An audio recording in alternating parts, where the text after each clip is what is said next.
The end of Judas Iscariot. It was around 8:30 when Pilate confirmed the death sentence, and Jesus was placed under the guard of the Roman soldiers who were to crucify him.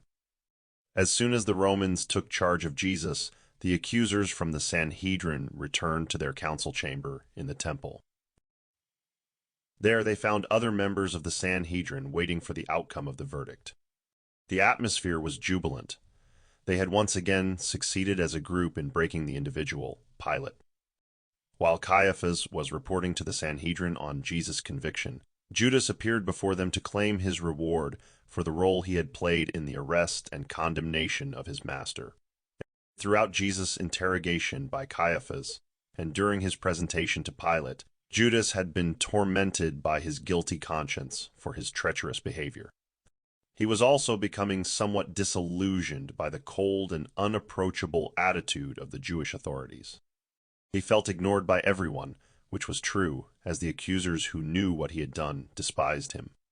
Nevertheless, he expected to be richly rewarded for his betrayal. He thought the high priest would call him forward and publicly thank him under the watchful eyes of all. In addition to the honor, he also expected a handsome financial reward for the great service he had rendered to his people. Imagine, then, the great surprise of this self-centered traitor when a servant of the high priest tapped him on the shoulder, called him outside the hall, and said, "Judas, I have been instructed to pay you. Here is your reward." With these words, Caiaphas' servant handed Judas a small bag with 30 pieces of silver, the price of a healthy slave at that time. Judas was stunned and speechless. He hurried back to the hall, but was stopped by the doorkeeper. He wanted to appeal to the Sanhedrin, but was not allowed in. Judas could not believe that the leaders of the Jews wanted him to betray his master for only 30 pieces of silver as a reward. He felt humiliated, disillusioned, and utterly defeated. He left the temple in a trance-like state. He automatically slid the money bag into his deep pocket, the same pocket where he had long carried the apostles' money bag. He wandered aimlessly through the city, following the people who were on their way to witness the crucifixions. From a distance, Judas saw the crossbeam with Jesus nailed to it being raised, and at that sight he hurried back to the temple. He forced his way past the doorkeeper and stood before the Sanhedrin, still in session. The traitor was almost out of breath and utterly confused, but he managed to stammer the following words: "I have sinned by betraying innocent blood. You have insulted me. You paid me for my service with money, the price of a slave. I regret what I have done. Here is your money. I want to be free of this guilt." When the Jewish leaders heard Judas, they mocked him.